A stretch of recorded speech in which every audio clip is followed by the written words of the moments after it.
to speak about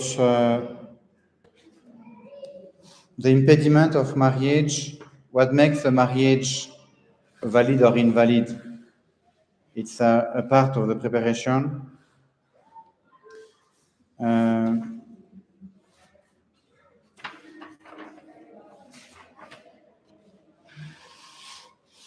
will help us to understand better what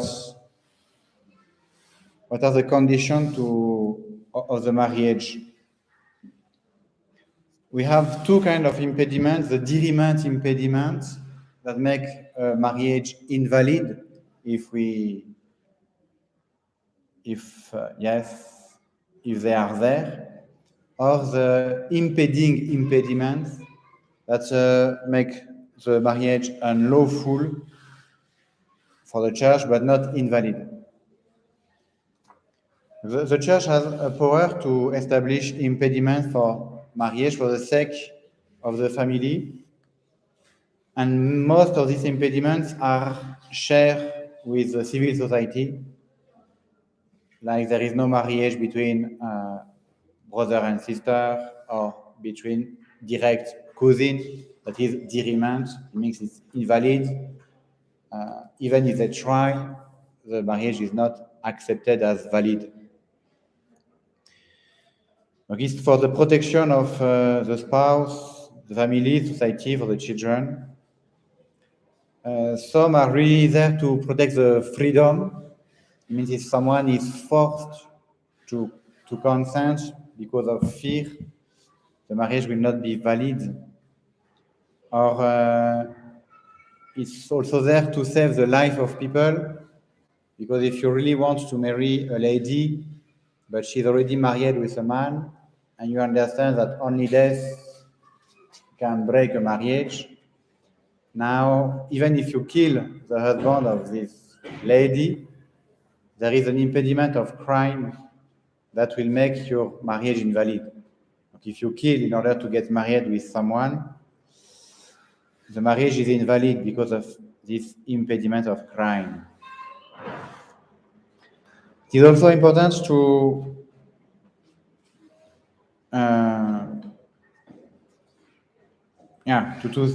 go through these impediments.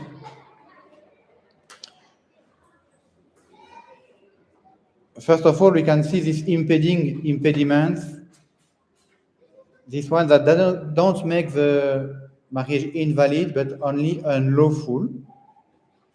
And we should ask for the bishop to be relieved of this impediment if we want to proceed. If someone has made a vow of chastity, now, imagine a girl, she is in a school, she's 15 years old, she has many sisters around, and she makes a vow of chastity for life. It's an impediment. She cannot get married because she has promised to give her life to God. But it's a simple vow made by a private, and the church can dispense from this vow. It's not the same for a solemn vow, that the vow of a sister or the vow of a deacon who has made the vow of chastity, and that makes now the marriage totally invalid. Yes. Sorry to ask that. What's the difference between, can you have lawful, an unlawful marriage that is valid? Yeah. The church is, so what's the definition of valid? Yes, valid. Yeah, valid for in terms of sacrament. It means the sacrament is fruitful, is valid. Sacrament has happened, and the contract is a valid contract. If it's invalid, there is nothing. There is no sacrament, no contract, no marriage. You are free totally. Unlawful, it's valid, but you have not followed the process, and it's not. Yeah, there is a marriage. You are married. It's fruitful, but the process has not been followed properly. but still the marriage has happened. For the sake of society, we should keep this. Even if we have I give an example of impediment that is unlawful, but the marriage will be valid, is to marry a Protestant. The marriage will be valid if you marry a Protestant in church, you lie to the parish priest, you produce fake documents, you say both of us, we are Catholic, but the other one is not Catholic, Protestant. We are not allowed by the church to marry a Protestant because the church wants to protect the faith. And now if you marry a Protestant, this Protestant party will not help you to educate your children in the faith. This is why it's not allowed.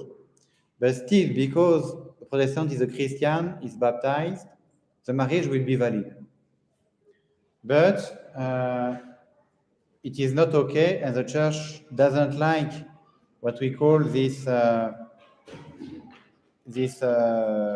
mixed marriage, even with Protestants, because of the danger for the faith of the children.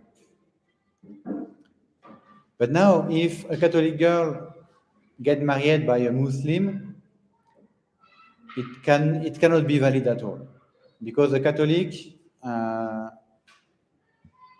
can only marry actually before the priest, and that is a condition for the validity of the marriage for a Catholic. And even if the Muslim was to lie, I am a Catholic, produce fake documents, show yes, I am a Catholic, I can marry, no problem, the marriage will be invalid. Not only unlawful, but there is no marriage, and she is free to run away if she wants. Yeah. I've seen a marriage in the new church where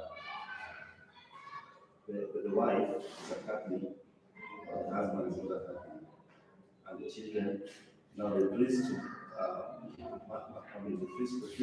married them, and then give a condition that the children must remain Catholic. Yeah. That's how it should be. Yes. The bishop is the one who can give dispensation for a marriage with a non-Catholic. The conditions are always the same. All the children have to be raised in the Catholic faith. And if there is no condition, there is no dispensation. It means the church doesn't accept or should not accept the marriage. That is the condition. This dispensation can be given also for a non-Christian, even for a Muslim. The church can allow, but it requires more certitude from the side of the bishop to give this dispensation. And we have to make sure that the faith will be protected.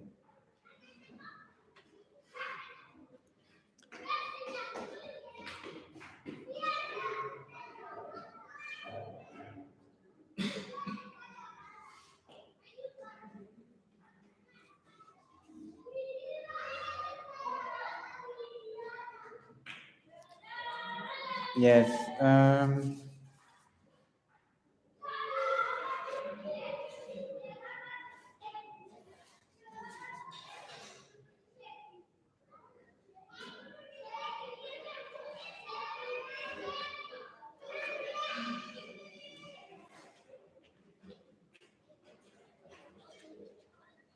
Yes, there is, of course, some impediments about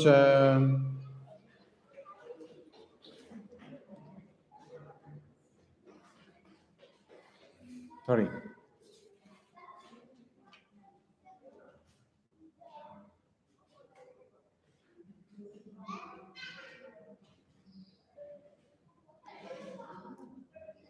We have also something about the marriage with bad Catholics, It's the same than with mixed religion. The idea is, the goal of the marriage is to populate heaven. If you marry someone who is really a bad Catholic, who doesn't go to church, or is belonging to the Freemasonry, or something against the Catholic faith, we should apply the same prudence, because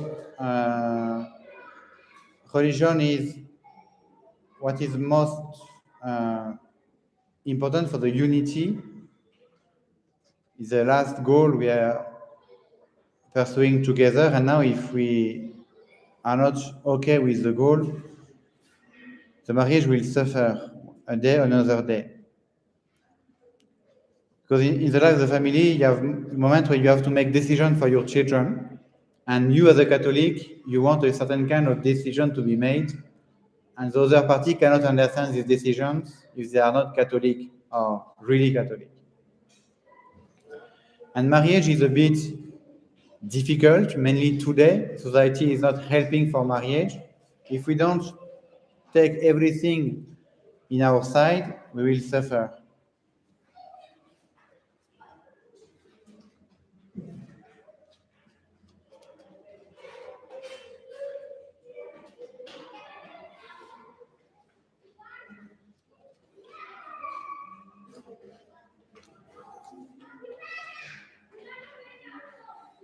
There is an impediment that makes a derailment, that makes the marriage invalid. You can go through them. First of all, the age. For the canon law, a marriage is not valid for a boy under 16 and for a girl under 14. It is the age written by the canon law.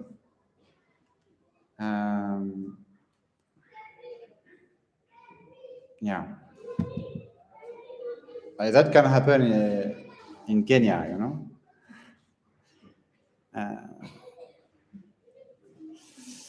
But it's to protect. There is also an important impediment, that is impotence. Someone who is unable to perform a marital act. If this impotence is known before the marriage, it makes the marriage invalid, because it makes the realization of the contract impossible. You cannot promise to give what you cannot give. And in the marriage, you promise to give acts able to perform, to give life. Now, if you are unable to do so, you cannot promise to do so, and now the contract is invalid. Of course, it has to be known before, and it has to be absolute. If there is a doubt about it, the marriage can proceed.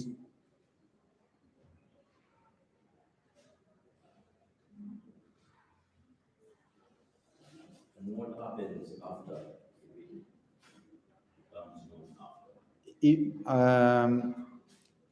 That is now an accident, because if it was not known before, let me tell you exactly.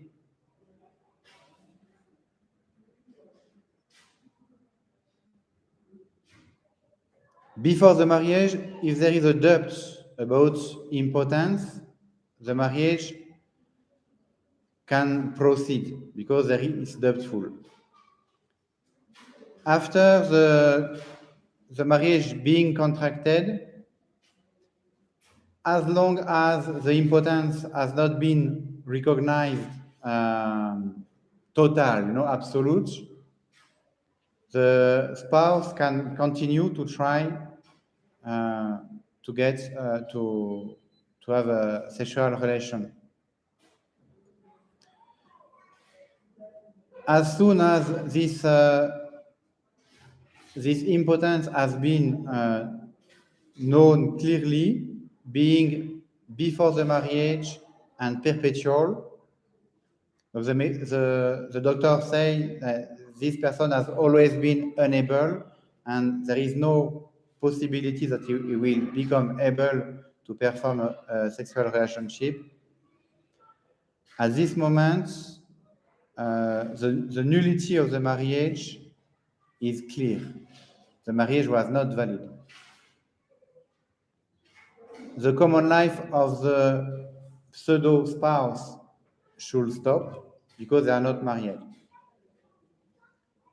The contract being null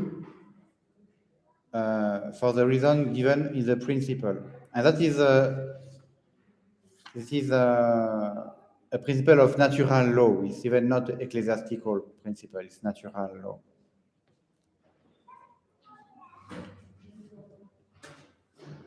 Let me read you the principle. The importance, absolute or relative,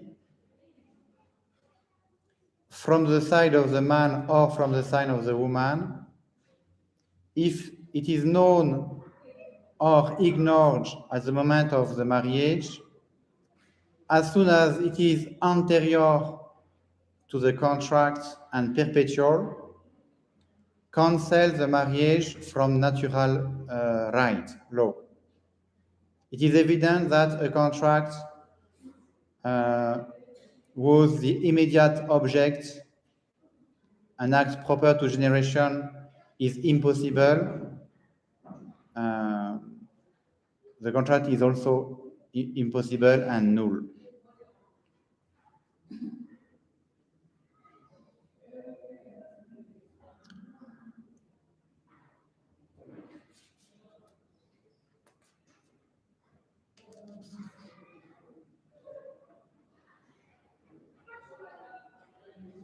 And the importance is absolute if it makes the act conjugal impossible with everybody, or relative if it's only with this person.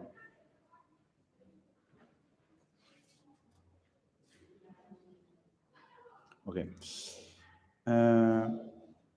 The importance after the marriage or the sterility are not affecting the validity of the marriage. If the importance comes after or sterility is discovered, that is different because you can perform the action, but it doesn't work in its effect. That doesn't invalidate the marriage.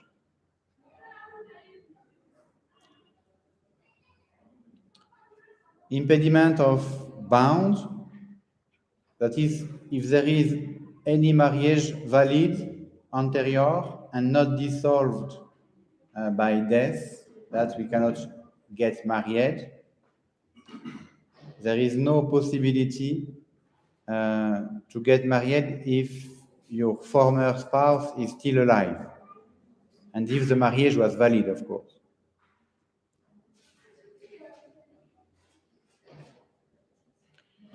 There is no dispensation ever given on this one to marry again after a divorce.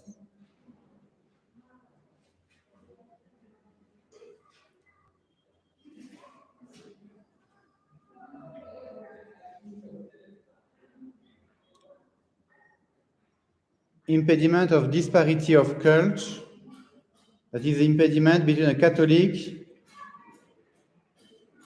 and an unfaithful, someone who is not baptized.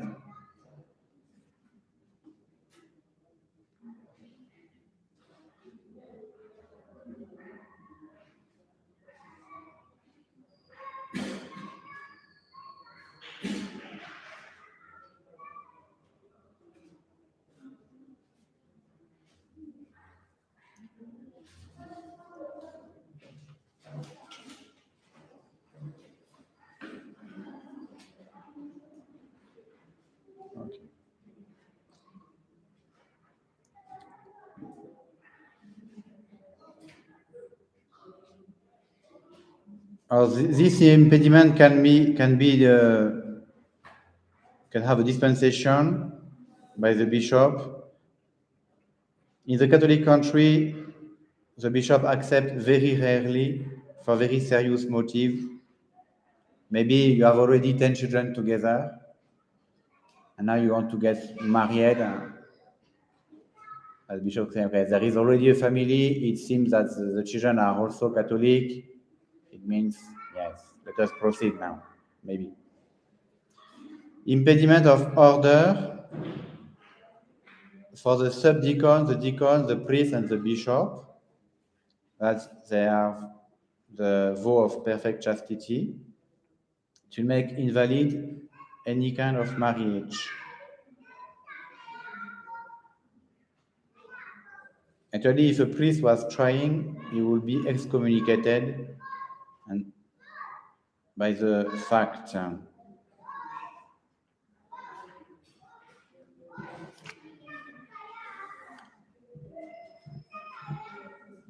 Also, the impediment of vow, the solemn vow, a sister or a brother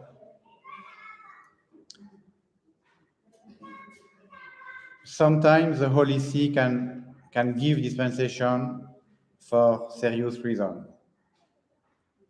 Someone maybe has made his vows and he gets sick or he has some problem and the monastery said, no, this one has to go back to the world because cannot live this life. And now you can apply for dispensation of the vows because the monastery has also broken the contract, because you are not able to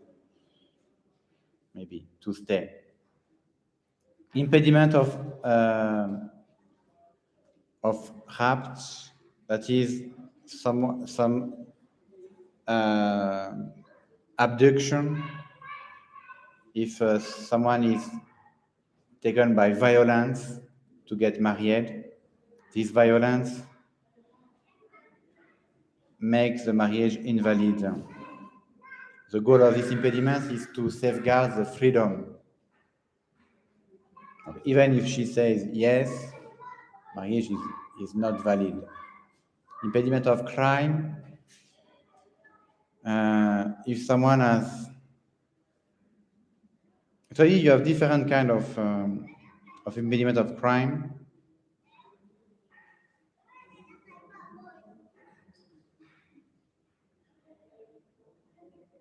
If someone commits an adultery with a person, the spouse being alive, and you promise to marry this person after the death of the spouse,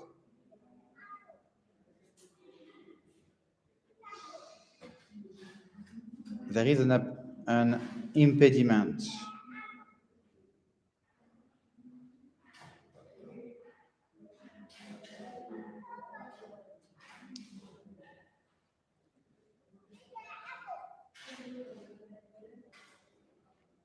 The first form, adultery and promise or tentative of marriage. Everybody doing this adultery with a promise is under this impediment. Marriage is not valid. It's to protect the marriage, the existing marriage.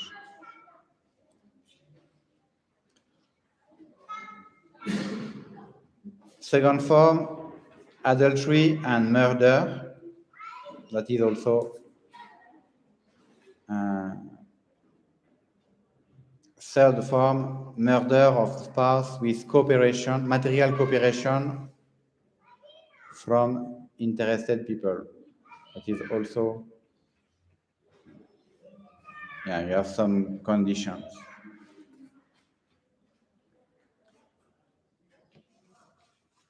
Consanguinity, of course.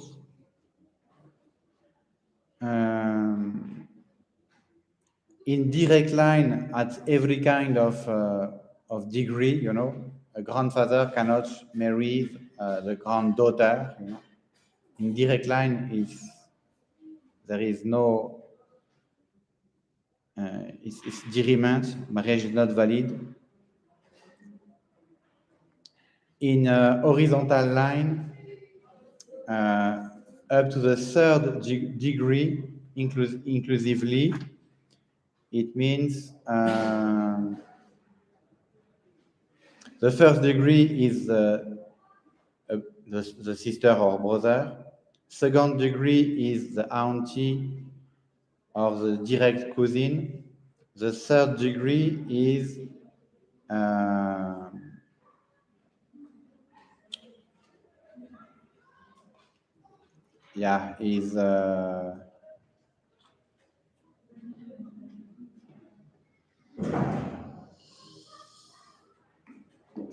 it's a cousin that is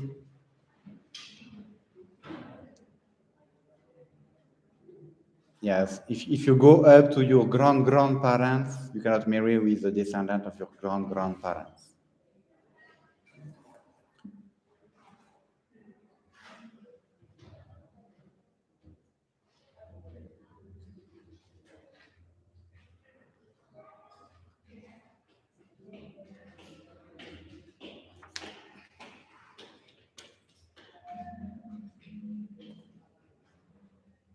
Yeah.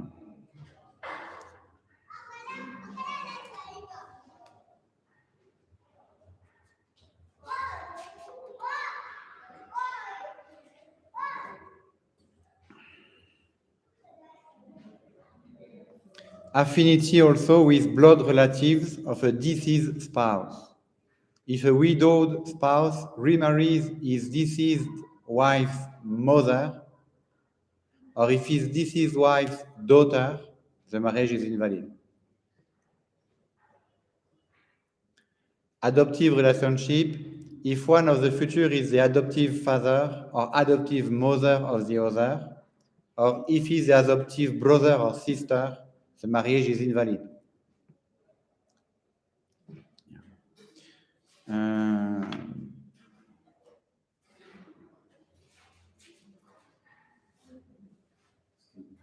Yes. I don't know that in some of your cultures, if your wife dies, let's say she died when she has left you young kids, the sister will come, like the sister of your wife, maybe the younger sister will come and check this. Is that And she becomes the wife. yes? Yeah, here they say exactly.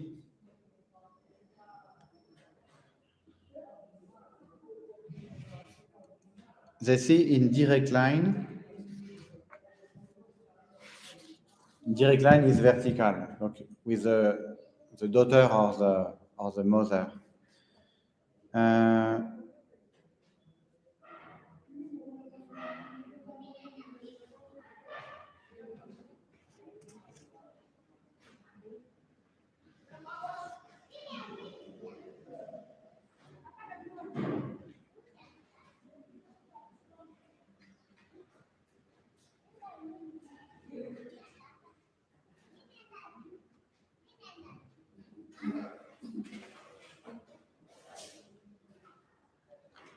Yes, it's called affinity. It's come from a valid marriage, binding each spouse with all the people from the same blood of his spouse.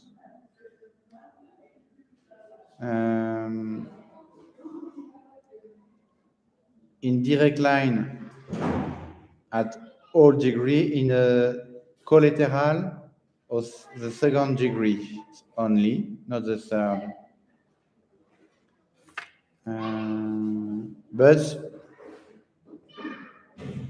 the church can give dispensation easily for this one, for this kind of,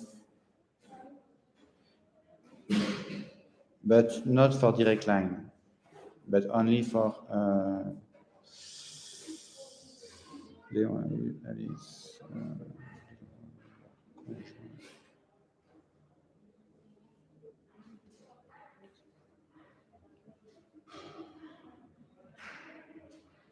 yeah.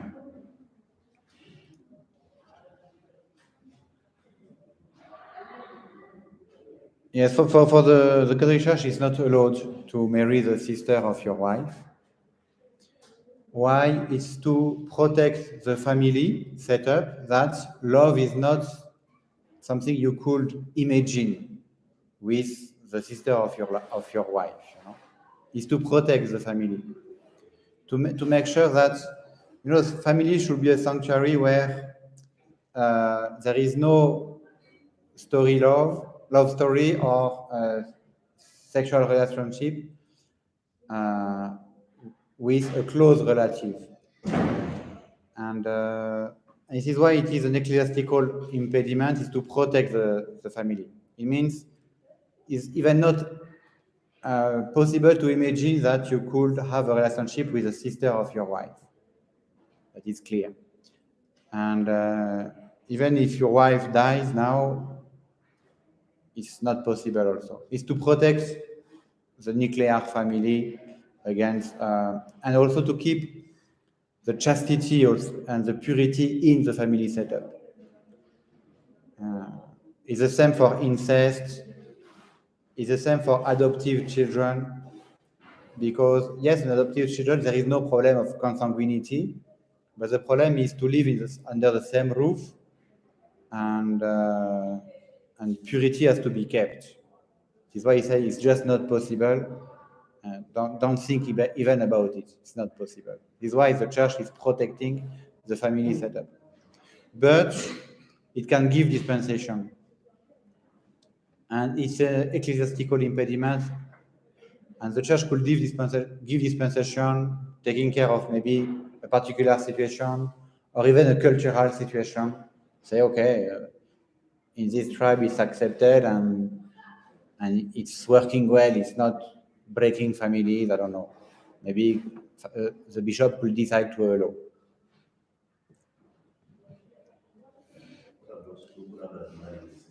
That is not a problem. It has never been a problem. That is only affecting the spouse himself, not the brother and sister. And we have many families where you have two brothers marrying two sisters. That is okay.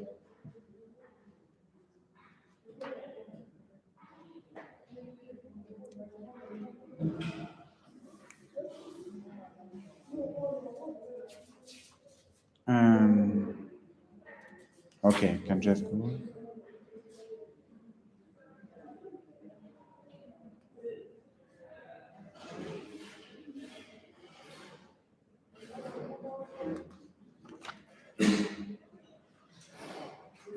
I don't know if you have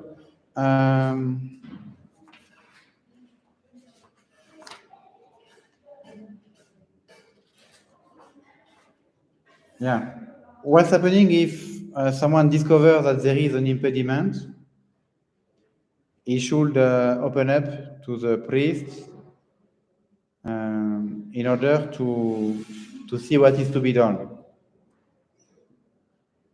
Because we can always ask the bishop to see if he can give dispensation or not.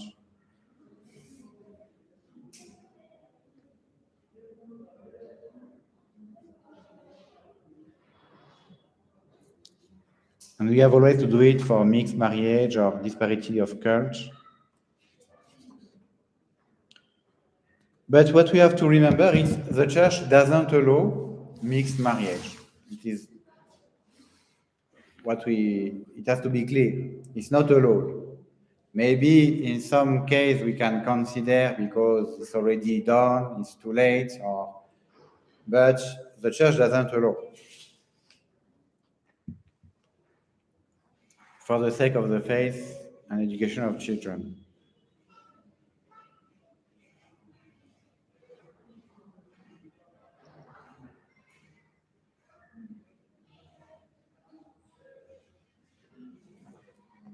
Yeah.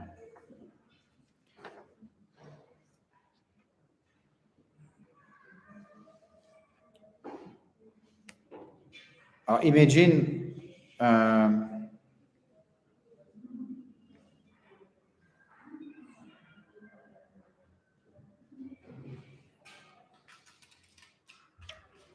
imagine you get married with someone, but he's already married and his spouse is alive. Your marriage is invalid. But now the spouse dies. Now you can, the impediment has stopped. And now you can validate your marriage by a renewal of consent. that will make now, but you have to do something to renew the consentment of your marriage, and now it will become a valid marriage. If you have not killed the other one. Yeah.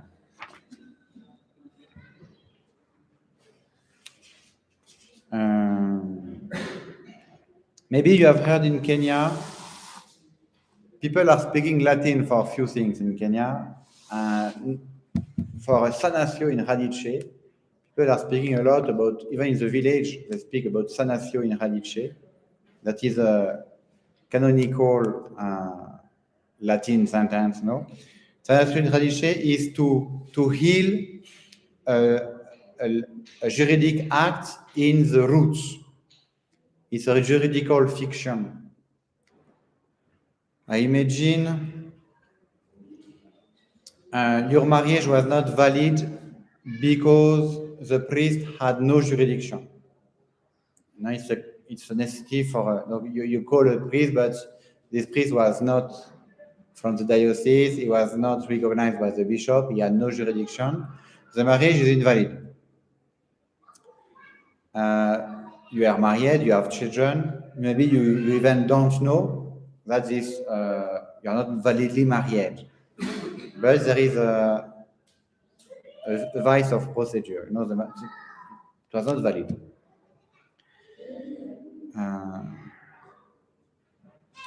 There is, at this moment, a juridical fiction that will remove this impediment and will make the marriage like being valid from the beginning.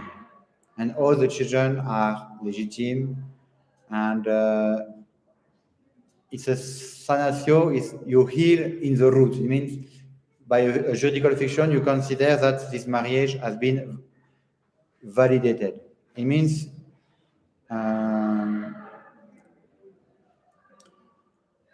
and sometimes even the spouse don't need even to know it.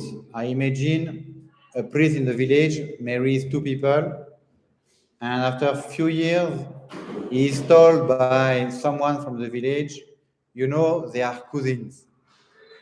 Maybe nobody knows, but for me, I know they are cousins. It means the marriage is invalid. But now they have a family, they have children.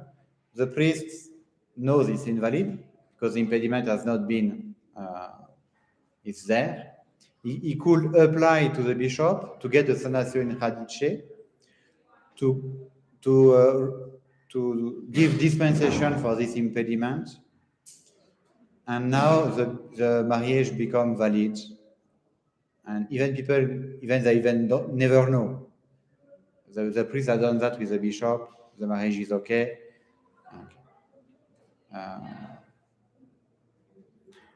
Today in Kenya, they use that a lot and maybe too much for people living, two Catholic living in cohabitation, never getting the sacrament of marriage, maybe going through traditional marriage but not marriage in the church.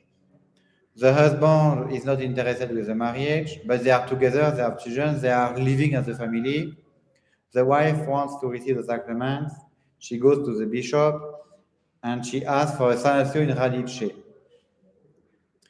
And now they do that quite easily in Kenya. They say, okay, now we consider that your traditional marriage, yes, you should have gone to the church, but we give you dispensation of canonical form. It means we give you dispensation for the fact you have not been in church, and now you are married, and we consider your marriage valid. And now you are married, you can go and receive your marriage. Yes, it is possible, but I think they do it too easily because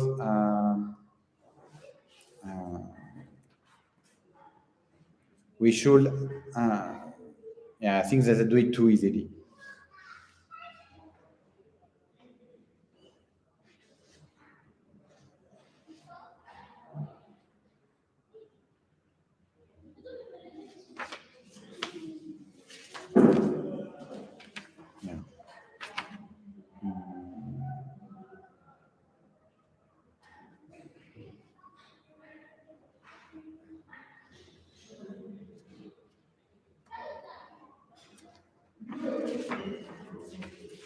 I don't know if you have questions you wish to ask, because this chapter is a bit short. Maybe you have some question you would like to ask.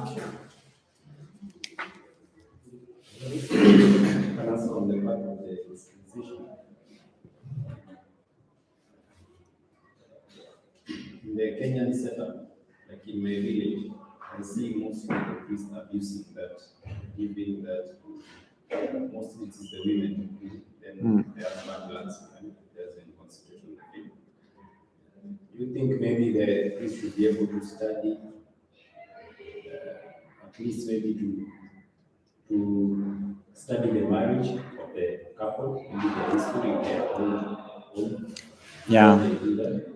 Because for a marriage to be valid, you must have the intention to stay together for life up to death, and to have only one spouse. And if these people are not married in church, maybe there is a reason. They are not committed for that. And maybe they don't want to commit. It means the marriage is not valid. Even at a natural level, it cannot make a valid marriage, because they don't want to commit themselves. This is why I think they give it too easily. Yeah. Because I've seen scenario, a woman is given this dispensation, then she's with a man, then she goes to another man, then a new parish priest came, doesn't understand. Yeah. Yes. And the condition is fixed, or it is dependent on the priest? It should be the bishop, not the priest. It has to be done by the bishop. And he should inquire to make sure that at the moment of maybe the traditional marriage or the civil marriage, it was a real marriage, one with one for life, unity and indissolubility. Because if one of these two conditions was not there at the moment, we cannot convalidate something that has never happened. It has to be a real marriage. And if they have never married in church, most probably there is also a reason of a lack of commitment. And now you just convalidate invalid marriage now. And it's not good. It's not right. It's not even valid, actually. Yeah. And if the husband is reluctant to get married in church, you have no security that they will stay together. Because he doesn't want to commit himself. Maybe if he was serious, he should accept to marry in church.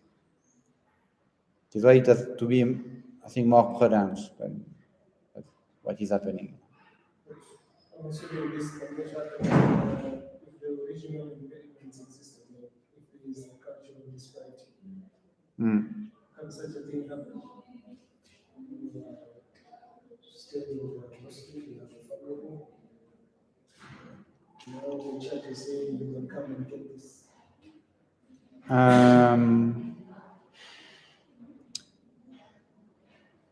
Yes, I think it's possible to give you have really a serious marriage performed. People are not married because the Catholic party didn't get dispensation, but they are together, they have a family.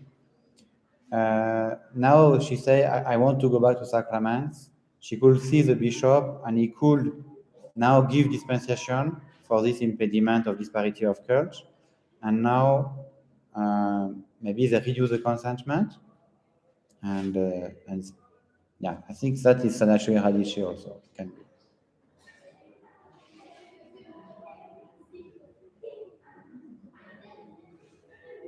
Is there any impediment to any spiritual affinity, sponsors and Yeah, not currently. It is still there in this catechism because this one is before 1983. But today, in the past time, you had an impediment of spiritual affinity between the God Father and the God niece or God child, the lady. Yeah. Because of this spiritual bond, also to protect a spiritual relation, the church was saying there is no love there now.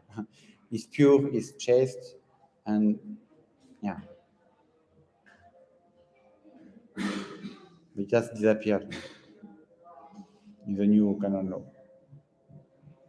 So even for the mixed marriages, is it the same after 1942? Yes. Okay, something has changed there, but they are not asking the conditions as before, I think. I'm not very keen on this point, but I see even in Kenya they continue to ask for a dispensation for that, because you know what they do sometimes, they just send a priest in the Anglican church to be there, and now the marriage has been in front of the priest. So they still feel the need for the validity of the marriage, of the licity of the marriage, to have a priest at least present. But yeah. For us, for that we keep the old canon law. You know, you have a new canon law in 1983 after Vatican II. Yes, we accept everything every difference that is totally minor. But when we have something that is major, we keep the discipline of 1917, the former canon law, that is stricter. And for us, we keep that when it's for our own internal discipline.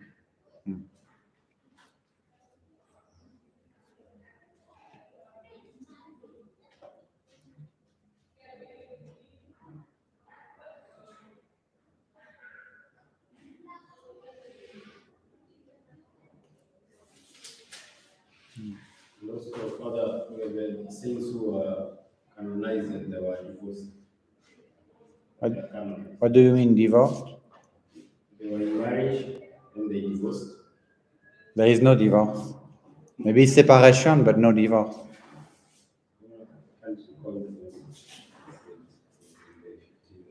Yeah, you know,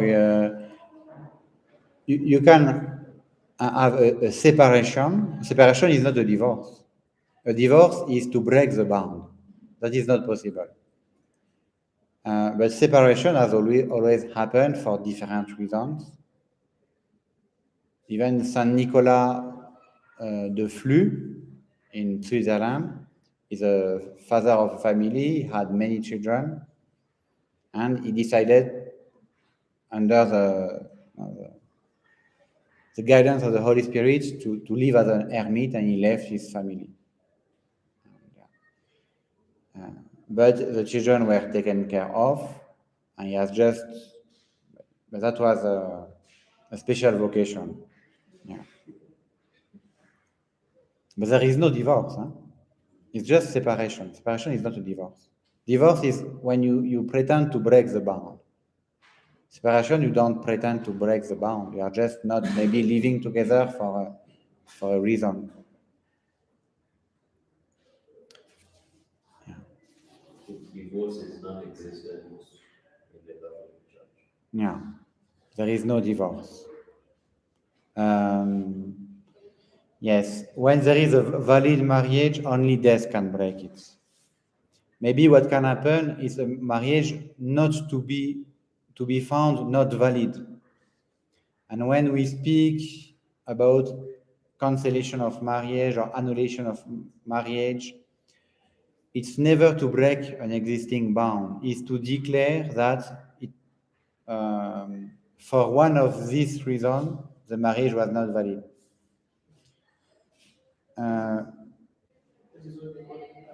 Yeah, annulment. An annulment is not to break the bond, it's just to say marriage never happened.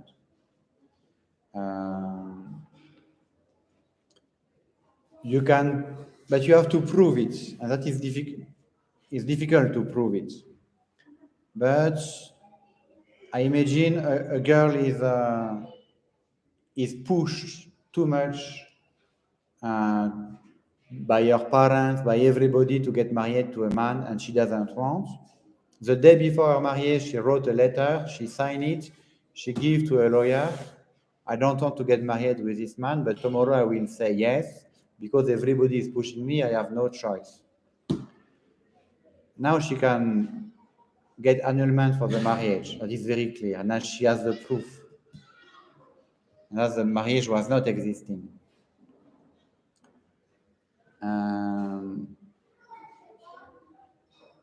Or today, if you can prove that your husband or your wife had no intention to marry you exclusively or to stay with you for life.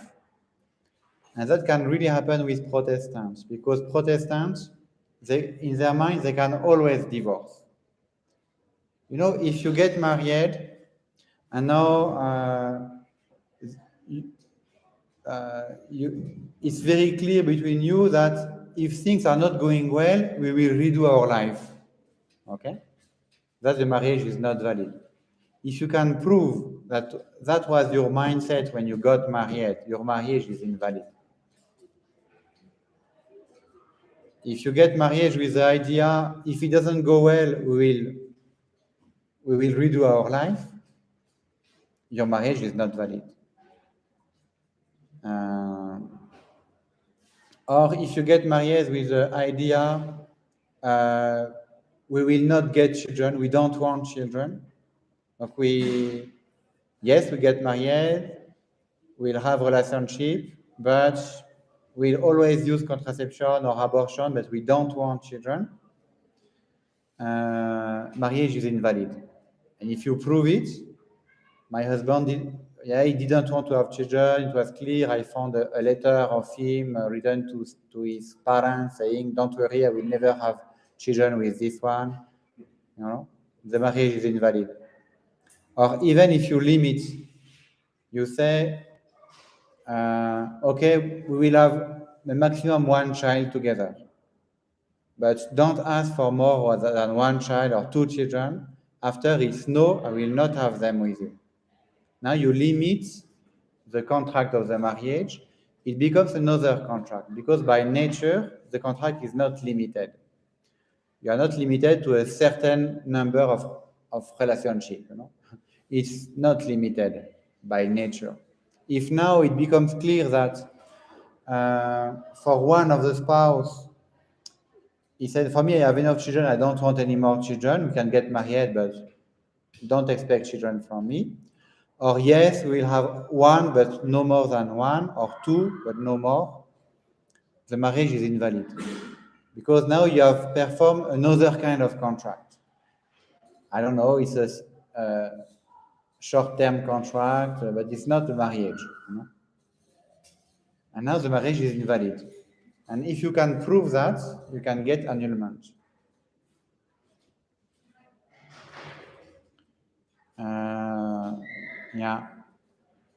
For these three reasons, or you discover that you have married someone who is a polygam and has never intention to marry only you.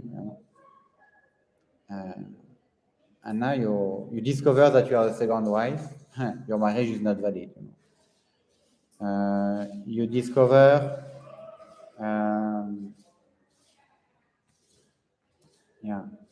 it has to be well investigated, but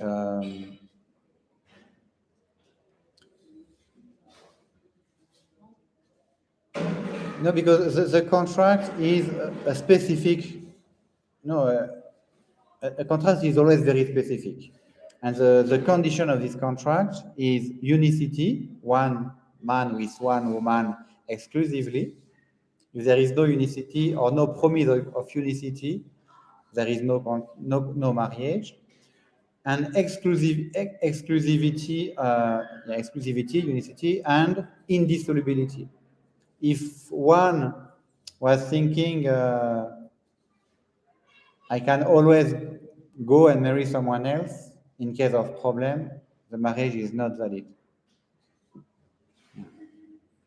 Or if you refuse the main goal of marriage, that is to refuse to give life, because juridically speaking, the marriage is you give the right to the other to your spouse. You give a right on your body for acts able to give life. This is what is strictly a marriage in a contract of marriage. And that is not limited. If it's limited, it's another contract. It's exclusive, indissoluble, and unlimited rights. In the case of age, you say girls above 14 and boys above 16. Because maybe some of these conditions may not be very well understood by them, as it invalidates Actually, this is a problem we have with the new canon law, because they have introduced something new in the church as immaturity. And now they have dissolved in Europe and US, they have accepted to annulment of so many marriages because of immaturity. People who contracted didn't know what they're doing. But that is something totally new in the church. They have canceled too many marriages for this motive, and it's really subjective. And for us, we have not accepted that, Of course, now, if you can really prove that there is a knowledge that is minimal, you need to know what is marriage. If you say yes, but you have no idea that marriage implicates sexual relation, you cannot promise to give what you even don't know. Now the marriage is invalid. But I remember the case in Switzerland of a parish priest from a diocese who was preparing some traditional Catholic to marriage because of friendship, but he was not the one doing the marriage. The marriage was done by a traditional priest with a Latin Mass. But the priest who prepared this couple, he told them, I am sad not to marry you. You would have my first certainly valid marriage. Because I know you want to stay together for life, it's very clear. But all the other marriages I have done, I am not sure that they even want to stay together for life. He was not sure of the validity of the marriage because of this modern mentality that is everywhere, mainly in Protestant countries, that if you have a problem, you can always divorce and get married with someone else. And for a Protestant, this is why to marry a Protestant is not always a fair deal, because the Catholic party commit himself very seriously for something indissoluble and exclusive, when the other party is never indissoluble. And now the Catholic is bound when the Protestant party can decide to run away and marry again. And Protestantism has started like that. Anglicanism has started because the Pope refused Henry VIII to marry a new wife, and now he started his own church. And Luther, the founder of Protestantism, has given the right of divorce to people who are asking for it. It means for Protestants, it is really a part of the Protestant mindset to accept divorce and remarriage. This is why it's not a fair deal, because the Catholic party commits really, but not the Protestant one so much. And now with the modern mentality, it is clear that many people are not validly married because they don't really intend to get married forever. There is room sometimes for annulment. who is responsible for giving annulment. Yeah, the diocesan bishop.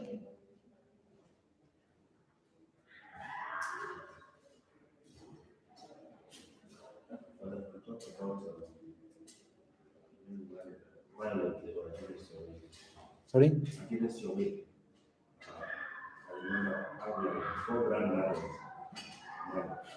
They tell me that, in fact, one was telling me that the story is how what she actually went through to get married. Because my grandfather was a bit, he delayed to marry because he was then a tea farm. So the brothers called him and then they identified a girl. And then they sent strong men to this girl's place and picked her with caning and everything for 3 days. They locked her, put some guards there just to make sure that she doesn't go back to that place. And apparently she told that this it was happening those days. That's how guards were getting married. You know, send boys, they carry them on the shoulder and pick them.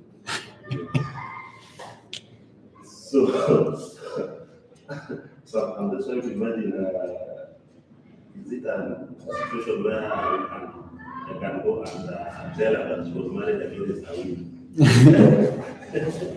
Yes, of course, it's not a human action now. No, and Catholic Church has always been fighting for the freedom of marriage very seriously. And now there is no freedom. There is no for a human act to happen. You need freedom, and that is just sequestration and. This is good. My maternal grandmother was stolen Actually, they come at very odd hours. And they pick you and say, let's go, you're married, let's go. Yeah. But that is a pagan setup. The church has been fighting that, of course.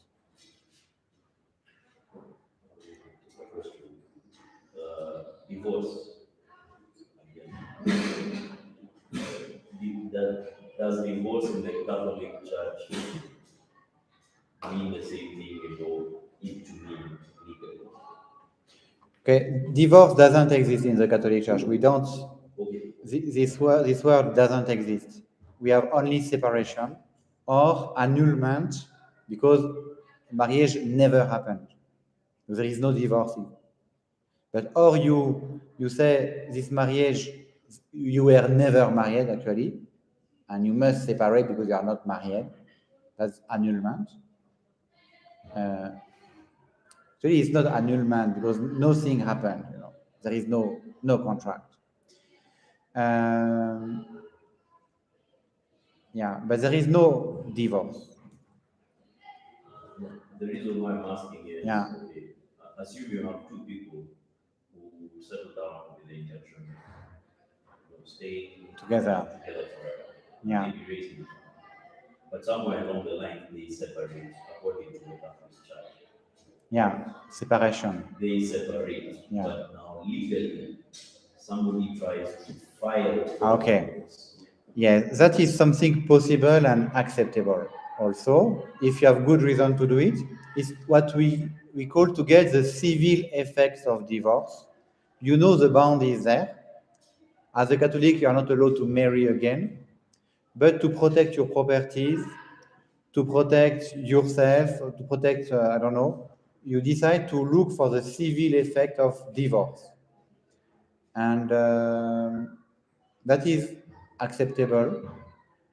Yeah, because you should accept because as long as you understand that you are still married, actually, according to God, you are still married. You cannot get married anew. You are bound. Your spouse is there, but because you are not living together, because you have to protect your properties, I don't know which reason, or because the other side is filing for divorce, and you say, okay, yes, do what you want, you know. But you don't consider the bond is broken in the sight of God. But because the civil law recognizes divorce, you can get the civil effect of divorce that is possible. Along the same lines of separation, and you can get to the civil effects of divorce. How does it affect you having access to the other sacraments, confession, receiving Holy Communion? Okay. When you are separated, usually you should, it should be, traditionally it should be the bishop to give you permission for separation.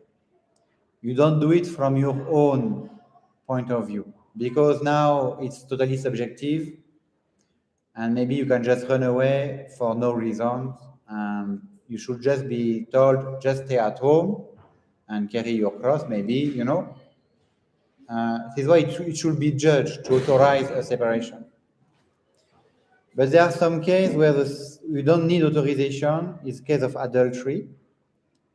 You can move out from your own because you have been cheated in something that is too intimate, and now you have the right to move out from your own.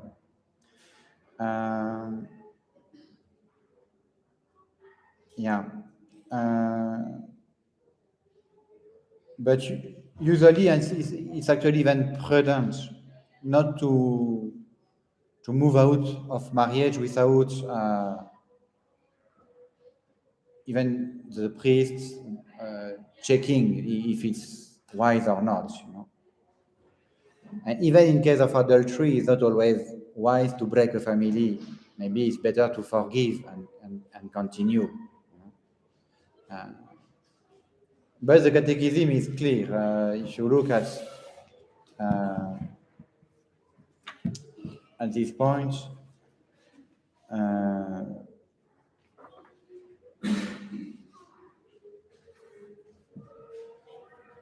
it's allowed to.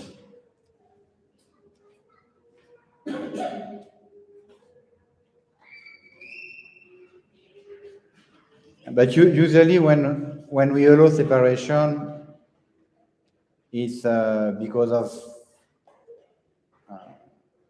the violence is too high.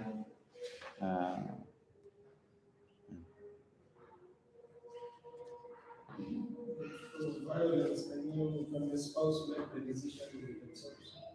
No, I think you should ask, because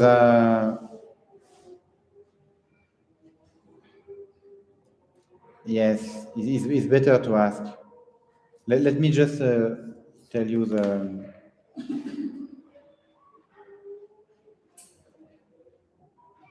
Yes, because when you contract a marriage, you get the obligation to live together. It's an obligation of marriage to help each other and to live together.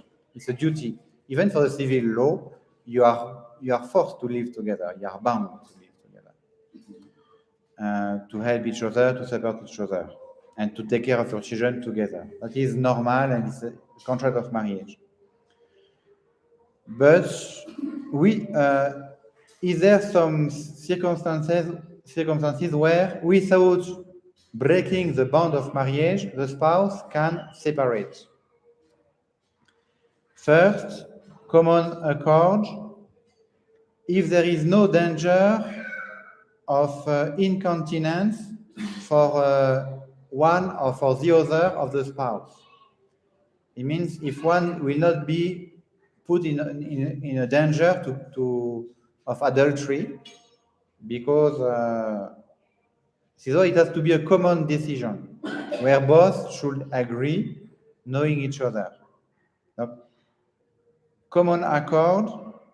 If there is no danger of losing the fidelity, they can separate for a while, even for a long time, for some business, for traveling, for going abroad to work, for the soldiers and the sailors.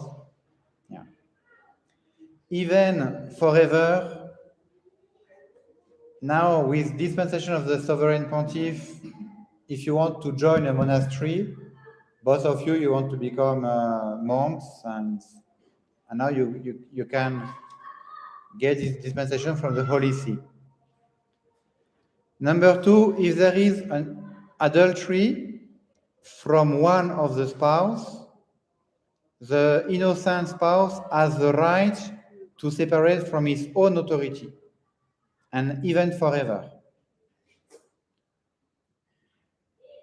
However, even if the innocent spouse has this strict right to separate, he should consider what is more prudent to do. Consideration of equity and charity. And also sometimes the one who has committed adultery has been maybe pushed also by the innocent part, who was not so good at home. Some equity can also be applied. For the innocent spouse to use this right, you have 4 conditions. One, it has to be a formal adultery, not only speaking with someone, but sexual action with another person. That the innocent spouse is not the cause of that, making the life impossible at home, Number 3, that this adultery has not been forgiven expressly or tacitly. Tacitly, if you have got some other relationship after that, it means you have forgiven. And now you cannot run away now. If you have accepted a relationship, you have forgiven. This pardon is presumed if after 6 months the innocent spouse has not expelled or left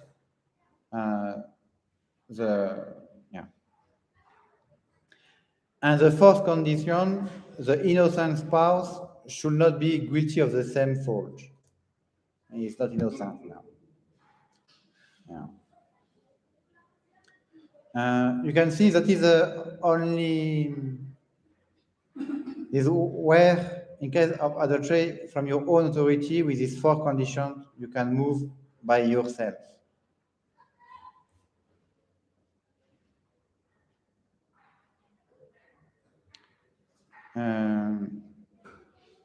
Some other causes authorize a spouse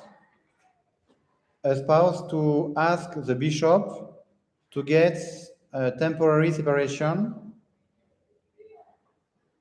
and when the cause are evident and there is even danger to wait the decision of the bishop, you can go from your own authority. Of course, if you feel in danger to be killed, you run away and you go to your mother's place, and you will solve the problem later. Don't wait for the bishop to answer your letter.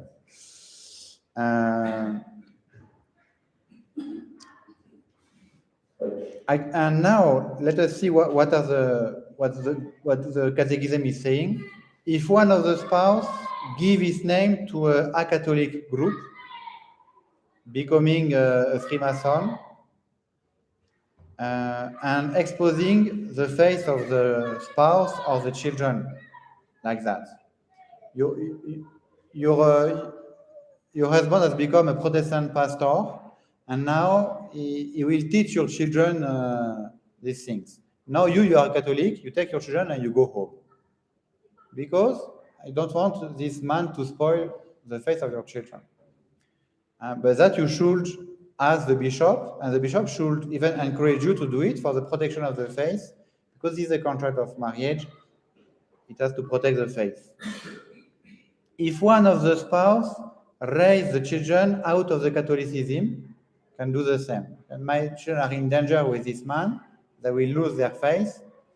Let me ask separation. Can see the church is always putting first the sake of the souls and the salvation. Number 3, if one of the spouse has a criminal conduct, like perpetual drunkenness, or if one of the spouse puts seriously in danger the soul or the body of the spouse. And now this is what is happening also many times. It's yes, you don't want to live together with this person because he or she is sleeping with other people and you don't want to get sick, you know. And now, because of these sicknesses, it's a reason to not to stay together. Or the last is bad treatments, beating, makes the common life too heavy, persecution, serious persecution, refuse to give what is necessity for life, or even arguments, frequent arguments that makes the life impossible at all. All this, but it should be, it's better to make them evaluate by someone. At least you go back to the priest who has married you and you speak with him and you say, this is the life, what should I do? And now the priest is now someone giving you a third party advice, this objective, you know. So yes, I think you should just go back. But it's good to ask. Actually, even yesterday, a lady asked me, and we spoke many times about that. Her husband is really a drunkard, and now when she tells him, you know, if you continue like that, I will leave you, you know, because it's too much. Now he stops for 1 week. And now she told me, Father, do you think I can really leave just to teach him a good lesson? And now I'm sure he will change now. You can see the intention is even good now. She wants him to change, and it's for her a way to push, you know. I cannot, he's drunk every day. He has to stop. I told her, yes, do it, but do it well, because now he has to promise to follow a program, to go for rehabilitation, I don't know. But if it's just a promise, after 2 weeks, he will start again. No. If you take this step, make it work now. Yeah. Just a question. So, if two people, Catholic, again, are wedded, and as they move on with life, one of them stops being Catholic and maybe becomes a Protestant or an Anglican, just like the example given of the gentleman who takes a lot of alcohol. In this case, can the spouse who is still Catholic say these are grounds for separation? Yeah. Now see what's the context? Yes. But now it's because the faith of someone is in danger, and probably the faith of the children. Yeah. And in case of the, I know you say there's no divorce in the Catholic Church, but you have separation. And when you're separated, you cannot remarry. Yeah. And what happens in case of an annulment? If there is an annulment, you can remarry because you have never been married. You are free, actually. You have never been married. In case of annulment, the truth is you have never been married. Time doesn't matter.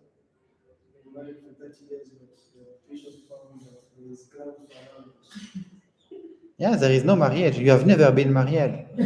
And you are not allowed to stay together, actually, even if you want. Even if you had children. Because you are not married. You have to separate. Even if you want to stay together. You discover your brother and sister. And you love each other a lot, yes. And now the bishop says, no, separate now. Your brother and sister, there is no way you stay together. You separate. You are not married. But it can be misused. How? The process is I can just say in his conversation he proved that he was not committed to You know, today it's quite easy to get because they are a bit lax. But you know, it's a court case with the diocese. There is a judge for marriage, and you have an advocate who is defending the bond. And the role of the advocate is to defend your marriage. And you have to prove beyond any doubt. And if you cannot prove, you stay together. And this is why I said she wrote a letter the day before and she gave to the lawyer. Now you can prove. But if you write the letter and you don't give to the lawyer, it has no, you can write it the day you want the letter. It has no value. No, it was very difficult to get. And even you had the case of someone being convinced not to be married, unable to prove it, forced to stay in the relationship, but not allowed to have relationship. Because he knows that he is not married. But he cannot prove it. And now the church cannot accept to give annulment. It was tough, it was difficult, and you had really to prove, and you had a lawyer defending the bond of marriage, and you had to convince beyond all doubt. It was difficult to get. And the goal is to protect marriage, the institution, not children to be abandoned because it's become too easy to, I was not mature, I was only 22, you can get married at 14. Yeah.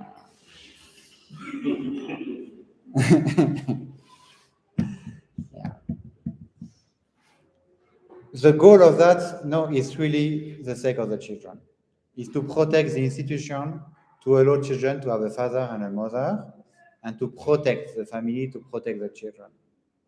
This is why there is no divorce, because if you start giving one exception, in the main law of existence, there is no exception.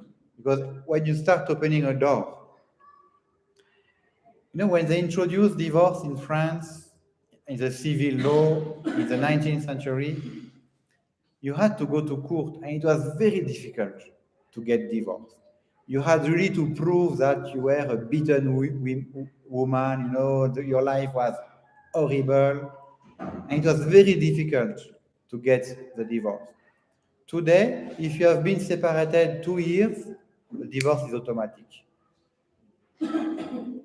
It means you can see how, when you start opening this exception, the flow breaks everything. And now who is suffering? The children. And now the criminality, when you have children from a single parent, the rate of criminality is so high. I can tell you in 10 years, we have many problems in Kenya of criminality because of all these single women who have raised boys and without the presence of a father, And this is why it's maybe one couple can suffer, but it's better one couple suffer than the whole society is devastated by the effect of divorce. Yeah.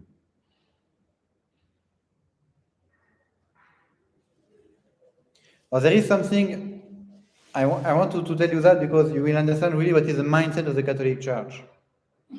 In case of separation, who should be keeping the children? Because if you go to the bishop, say we have to separate, it's not going well, who is going to keep the children? In case of separation, education of the children must be given to the innocent spouse if he is Catholic, or to the Catholic spouse, even guilty, if the other part, even innocent, is not Catholic.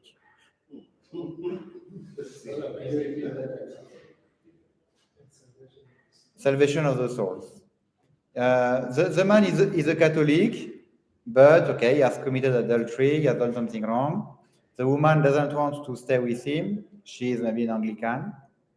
But when they married, with disparity of culture, the promise was clear: the children will be raised in the Catholic faith. And now the children have to stay with the father because the father is Catholic. Yes, he's a sinner, but actually all Catholics are sinners, and everybody is a sinner, but because of the faith of the children, let the children stay with the father. Yes, he's guilty, but he's Catholic. And he will maybe commit himself. Of course, it's a judgment, it can go another way also. If the father is responsible, can go another way.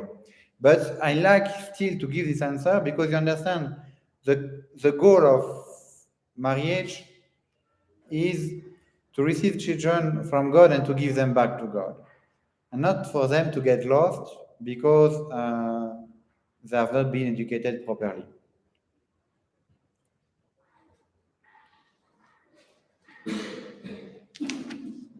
That is the problem with the civil law. Civil law normally says that it's the man, children stay with the man. Yeah, but civil law is limited in terms of salvation of souls. Some even say that if you have 4 kids, now you divide. The father goes with 2. Yeah. But of course, the civil law can apply and can also force people to follow a judgment of the civil law. In this case, we just have to follow the civil law because they have power to implement. But that is to give you the spirit of the church. Always, no, the first question is to care for the faith. Yeah. And that gives you the mindset of the marriage.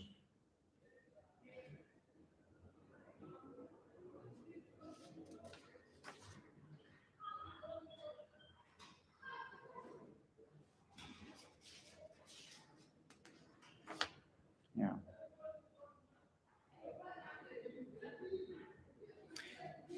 Is it allowed to be a witness of the best man in a pseudo marriage? It means someone is divorced and marry again somewhere.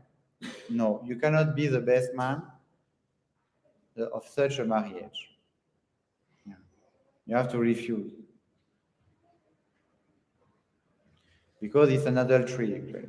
So this person is married with someone. You cannot just go to a new marriage of this person.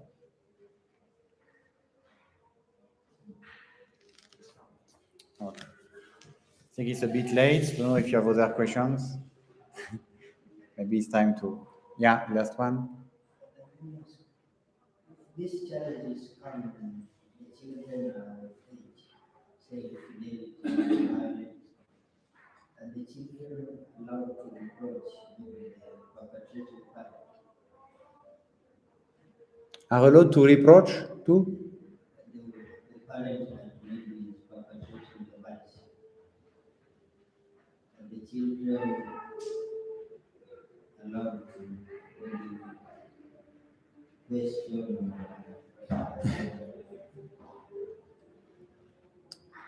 There is a age where a child is not anymore a child, he's also an adult, and he can care for his parents and speak with them also. Yeah. And yes, it's good to care even for your parents, if they do something wrong, we can speak. After, we have to keep a certain kind of respect, and we don't have authority on our parents, but still charity is there.